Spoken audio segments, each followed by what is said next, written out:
So guys, ngayon nandito tayo sa Armenia at maglalakad tayo sa labasan para maghanap ng coffee shop. Since malamig ngayong gabi, tingnan natin kung saan tayo makakapunta dito sa malapit sa aking hotel. Okay, see ya!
So guys, ito yung Pulpulak. So kahit saang lugar dito sa Armenia, makikita mo yan. So it's very, very fresh.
Nandito na kami sa North Avenue. Kaka-withdraw lang namin dito sa ATM na to.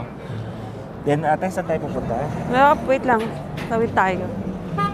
Hanap kami ng coffee shop. Ano pwedeng coffee shop dito? Ito po, makikita na. Super mahilig siya mag-coffee. Dito tayo sa may Gusto ko mahuli tayo, Char. Hindi ako actually Uy! mahilig mag-coffee, pero sa sobrang lamig dito, napapa-coffee tayo.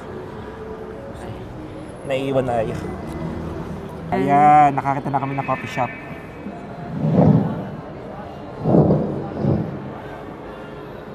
Lapit na.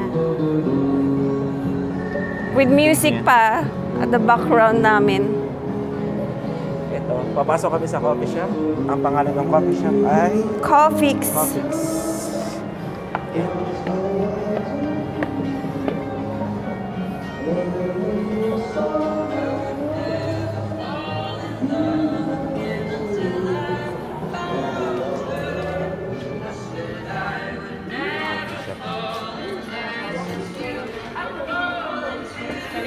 Barab sis. Ito sa'yo, matcha? Coffee shop dito. Or ano? Hindi, mag-juice na lang ako. Ito po. Ayan. Ate. Hello. I know. Ayan, nandito na kami. Nandito kami sa Coffeex ngayon. So, nag-aantay lang kami. Ang in-order niya is hazelnut, boba, and ako naman is strawberry. So, sabi ko kanina, napapahilig yung coffee ko dito kasi malamig. Pero yung in-order ko ay cold. Kaya, kahit malamig, order ka din na malamig. napaka-very good naman di ba? Yes. Bali, yung in-order namin ay 2,200 each. Kung i-convert mo to sa pera sa Qatar, parang rin lang nag-Starbucks, 22 reals para sa isang tao. So, dalawa kami, 44 reals. Okay, tayo na lang natin yung coffee natin.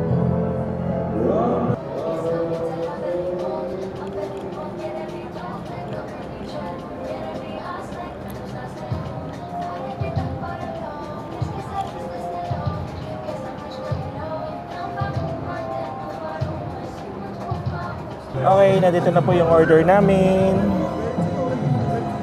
May ice pa, guys. 4 degrees ngayon dito sa Yerevan, Armenia, pero nag-order pa rin kami ng cold drinks. O, diba? Yes. Lakas. Bali, yung winidraw ko po kanina, 37,000 Armenian dram. Then, chinek ko ngayon siya sa online ko sa Qatari Riyals. 402 po ang conversion niya. Then, siguro kasama na yung charges. Bank charges, kaya ganun kalaki. Kaya ang 50 suggestion ko sa inyo, kung pupunta kayo ng Armenia, better, may dala kayong cash. Pagka-print na kayo ng US dollar. Kasi pag dito kayo nag-withdraw, medyo may matas yung charge nila. Sana magkasya na itong aking pera hanggang sa last day ko dito. Kasya yan, besh. Maglalakad tayo. Oo, pero imposible kasi mahilig ako magkape. Anong lasa, be? Lasang milk. Lasang hazelnut. Super gatas. Coffee base yung na-order ko. Medyo matapang siya. Parang coffee base yung na-order ko. Ay, hindi ko pala nahalo. May coffee? Parang coffee yung akin. Yung sa'yo, ano yan? Fruits More yan. on milk. Fruit yan. Fruit strawberry. Akala ko may kape. Hindi, itong akin. So, ayan. Kumusta naman yung stay mo dito? Bali, na-enjoy ko naman kasi ito yung gusto kong weather. Malamig. Kasi sa Qatar, ngayon maganda na yung weather doon, pero ito yung hinahanap ng katawan ko, yung below 10 degrees. Guys, second time yan ang bumalik dito. Actually, nung first time, summer. So sabi niya babalik siya sa babalik siya ng winter. Kasi kung titingnan nyo yung mga pagkain dito, parang same lang din ang price sa Qatar. Like this to, kung i-convert mo sa pera natin sa Qatar, ang pera nito or ang amount nito sa pera natin diyan ay 22 riyals. Dito 22,000 Armenian dram. Nakakagulat lang pakinggan, pero nung nag-grocery tayo, magkano yung amount na natin na gastos? 20,000 With with pork, with 1 kilos of pork, 4 na cut ng legs ng chicken. 4 na cut ng Thai part, And then meron pa akong sausage, half kilo na sausage. egg, Okay, tapos, eggs, syempre yung mga, soft drinks, ano pa ba mga binili? Marami yung binili natin, may bigas pa yun. 2 kilos of jasmine rice. 2 kg. Masarap yung rice nila dito pero medyo pricey yung rice ata. Pero kasi hindi talaga yun ang pagkain nila dito, yung rice. Pero tip ko pa rin sa inyo, kung pupunta kayo dito, mas maganda yung makapagluto kayo sa mga hotel nyo. Mag-book kayo ng Airbnb na kompleto na may washing machine, merong lutuan, mas makakatipid talaga kayo. Bukas magro-room tour tayo sa niya, nakuha niyang Airbnb. Super ganda. Super sulit pati. Medyo na-delay lang yung pag-video ko kasi nga mas nirelax ko muna yung isip ko. Para yung 4 na araw ko dito, mas gusto ko lang relax lang yung utak ko, wala akong iniisip. Hindi rin ako masyado nag-tour kung saan lang kami makarating. Actually, walking lang talaga kami. Which is okay naman. So, the weather is good sa kanya. Which is, for me, ayoko na kasi na ayoko na ng winter. Mas gusto kong summer. Kasi, ilang years na din naman ako dito. So, 3 years naman tayo. 3 years na. So, Armenia base ako. Dito ako for 3 years.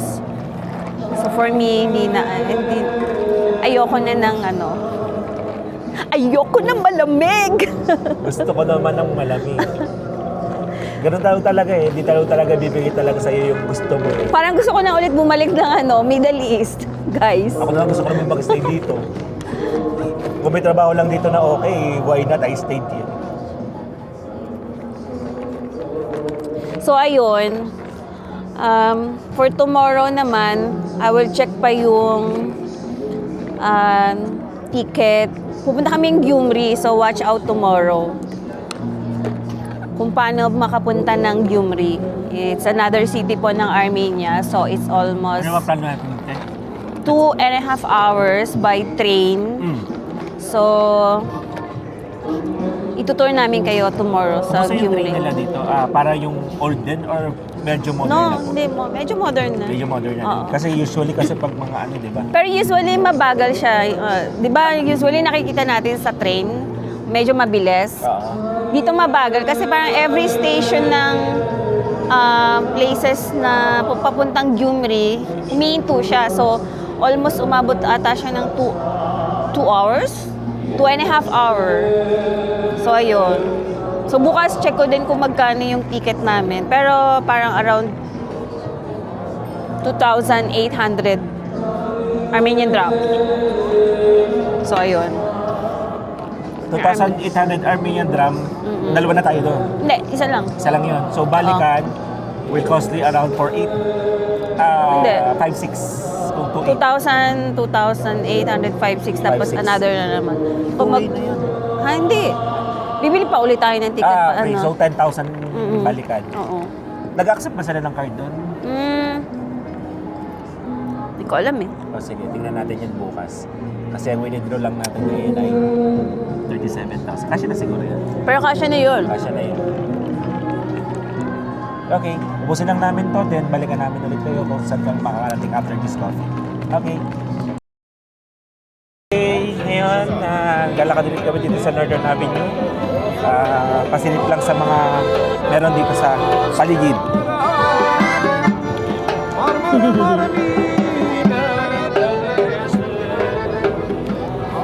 Ayan, mga musikero.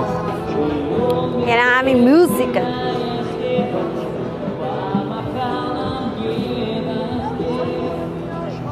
Ate, saan tayo pupunta ngayon? Uwi na. Uwi na kasi, Malamig. oo. Kasi maga kami bukas. Maga kami nga alis. So, Kailangan mag-rest na tama na yung katarantaduhan na yan. Testing lang po itong anong ito para bukas alam namin kung saan kami dapat mag-improve. Okay, sige po. Di, ilakad lang tayo. Pasyal muna namin kayo dito sa paligid.